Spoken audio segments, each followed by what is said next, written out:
Butun O'zbekistonga shov-shuv ko'targan turkmancha fitch taomini eng oson uslubda uy sharoitida tayyorlashni o'rganamiz. Ketdik. Ishimizni birinchi bo'lib xamir qorishdan boshlaymiz. 1 kilogramm o'lchangan unga 400 gramm suv, 40 gramm tuz qo'shamiz. 400 gramm o'lchangan suvni 2 martaga bo'lib solamiz. Bismillahirrohmanirrohim. Tayyor bo'lgan xamirni ustiga salafan paket yopib 20 daqiqa tindiramiz. 20 daqiqadan keyin yana bir marta mushlaymiz. Shu holat 3 marta takrorlanadi. Xamir tayyor bo'lguncha fitchi uchun nachinka tayyorlaymiz. Mol go'shtini son qismidan olib kvadratcha shaklga kesamiz go'shtni. To'g'ralgan go'shtimiz og'irligi qancha bo'lsa, xuddi o'shancha og'irlikda maydalangan piyoz qo'shamiz. Maydalangan mahsulotlar ustidan tabga ko'ra tuz va tabga ko'ra qora murch sepamiz. Go'shtlari yumshab, sochni bo'lib pishishi uchun ozroq gazlik suv ham qo'shamiz. Tuzlari erib, go'shtga so'rilib ketguncha aralashtiramiz. Tayyor bo'lgan xamirni 25 grammlik kvadratlarga kesamiz. Har bitta kesilgan xamirni katalka yordamida mayin qilib yoyib chiqamiz. Fitch uchun shunaqa maxsus qolip bor, buni razmeri har xil bo'ladi. Mandagi qolip o'rtacha razmeri. Tayyor xamirni qolip ichiga solamiz va xamir ichini to'ldirib, nachinka solamiz, ya'ni go'sht solamiz. Xohishga ko'ra ustidan bitta dona pomidor qo'ysak ham bo'ladi, qo'ymasak ham bo'ladi. Ikkinchi xamirimizni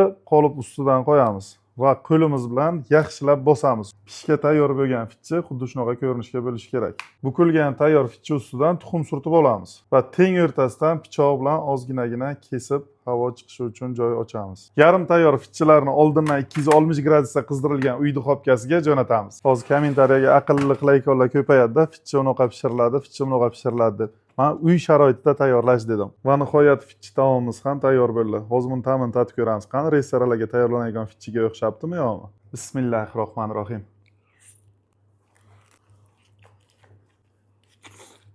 Ta'miga gap bo'lishi mumkin emas. Ketkazgan vaqtingizga aniq achinmaysiz. Siz ham albatta tayyorlab ko'ring. Charchamang.